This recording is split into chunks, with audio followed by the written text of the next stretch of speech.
describe what's happening right now. As I understand, we have new developments. Yeah, right now we're clearing up.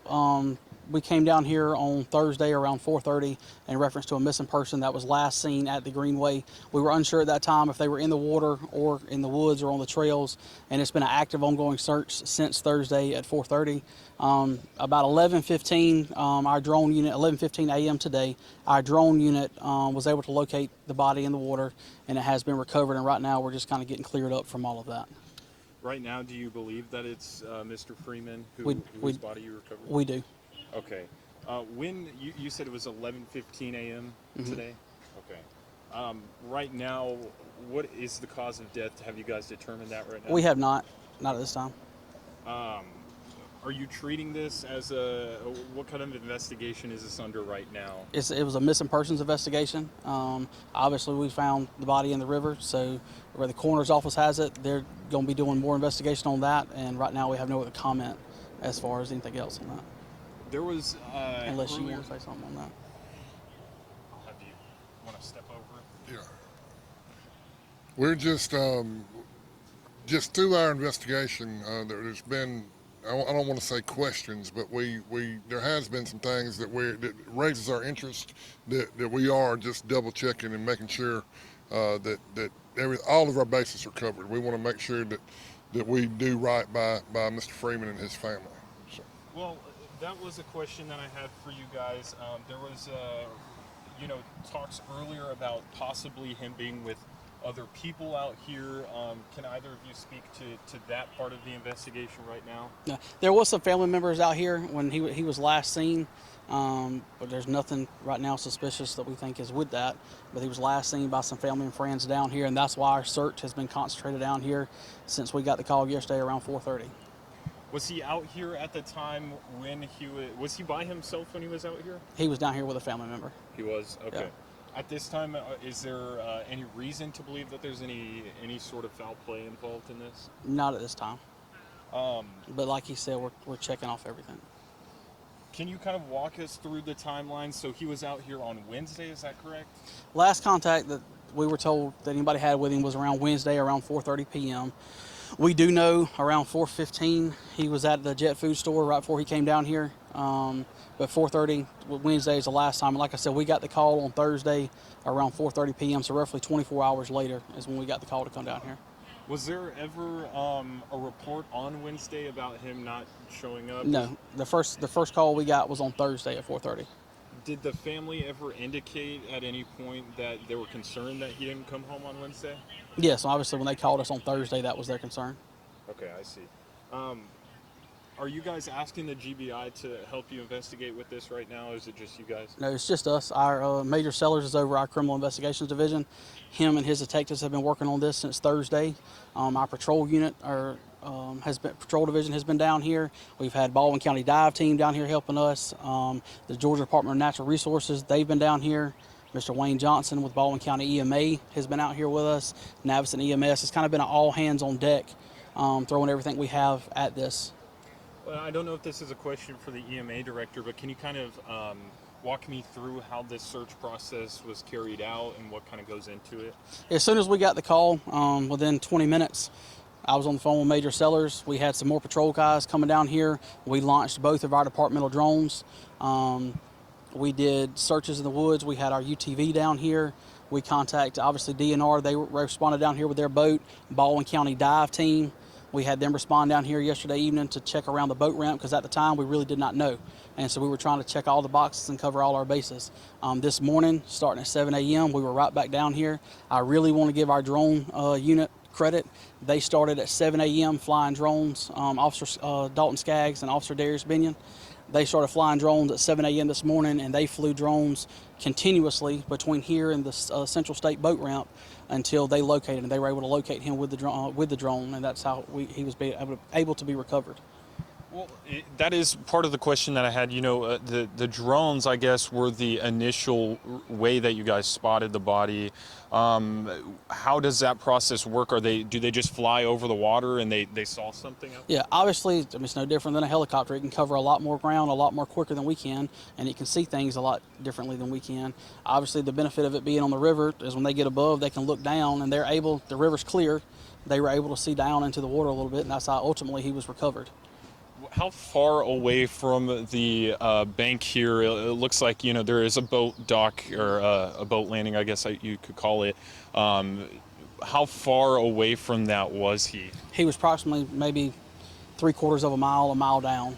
Oh, really? Yeah.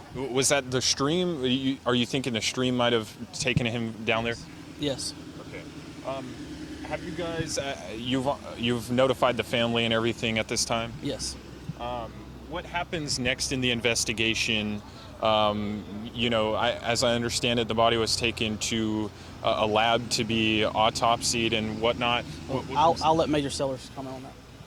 We have requested the coroner to request the GBI crime lab to conduct an autopsy, and that's there again. We want to make sure we're covering all our bases to make good closure for the family, and that we do what we can for Mr. Freeman if this happened not to be an accident. Has the family, and I know this is under investigation, so I'm not sure how much you can tell us, but right now, is the family concerned at all about this? I mean, was there any concern about him prior to this? Maybe anybody that he was not getting along with him or anything like that? Not really any indication that he was not getting along with anybody, but beyond that, I really don't want to get into what the family has told us up to this point. What's next in the investigation? The autopsy comes. Is there, will you keep us updated if there's any sort of new developments, especially in regards to maybe the people that he was with before he went missing? Yeah, certainly keep you updated.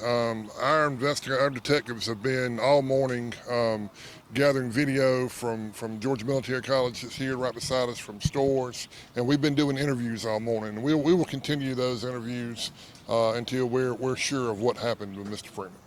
Well, thank you very much, and I was hoping to get you, hey Director. He holds all the keys. He's got a lot of stuff, a lot of resources for us. So. Well, Director Johnson, just one or two questions for you, if you don't mind. Is that okay? Yes. Yeah, Okay, I'll have you step forward just to, yeah, there you go, perfect. First of all, for our producers, will you just say and spell your first and last name for us? Wayne, W-A-Y-N-E, Johnson, J-O-H-N-S-O-N. And Mr. Johnson, thank you for doing this. Can you kind of describe the efforts today and yesterday of this search effort that was going on here? Well, it was really a joint effort from multiple agencies. As far as my role here is more of a support role in the event that you deplete all of your local resources. And when did you first get the call to come out here? Major Boyer and I talked last night and made arrangements then. Was there, how many agencies were involved in this? Do you know? How many total? You've got Milledgeville PD, Georgia Department of Natural Resources, the Baldwin County Dive Team, Milledgeville Fire Department, Atrium Navicent Health EMS, the Coroner's Office. Am I missing anybody? And then obviously EMA. Pretty much everybody in Baldwin County in some way, form. If you're an agency in Baldwin County, you were involved in this in some sort of fashion at some point. And obviously, I don't want to forget the dispatchers at Baldwin County 911 Center and the dispatchers at Milledgeville PD. That's a lot of, when something like this happens, it's a lot of information that they have to take in and feed through to give to us. So both of those dispatch centers need credit too. Well, is there anything else that you guys want to add? Anything I should have asked here? No, other than on Wednesday at 11 o'clock, they just opened up this life jacket station. It's going to be down here. It's got life jackets in it. We're going to keep checking on it Memorial Day weekend. And throughout the week, obviously the kids get out of school today. So if they need a life jacket, this is a life jacket donor station. Come here, get one. We do ask you please bring it back, but it's not the end of the world if you don't. We've got more to put in here, but it's going to be busy down here. It's going to be busy at the lake. Wear a life jacket. If you're going to be in the water, wear a life jacket. This station is here. Atrium Health put this here. A lot of other agencies put some life jackets in it, but it is here. We request they utilize that. Obviously, for the weekend, be safe. Don't drink and drive. You're going to be in the water, have a life jacket on. I do want to ask real quick. I meant to ask this earlier. Was he out here? Was this a routine trip for him? Do you guys know from family whether or not he came out here often? Yeah, he routinely came out here. I spoke to his father last night, and that's what he expressed to me, is it was not uncommon for him to come down here. And was he with a boat or something? He was on foot. He was with a family member, and they were in the parking lot on foot. I see. Okay. And then has anything like this ever happened before? Do you guys remember of the last time that Yes, they were? Almost the first week of June is the worst time for us down here. The last couple of years we've had one. We've actually had, I think, the last 2 years on the same day, the first week of June down here. So it's not uncommon. We hate that it happens, but it's not uncommon when it does happen. So. Okay. Well, thank you very much. I appreciate it. Thank you, guys. Yes, sir. Thank y'all.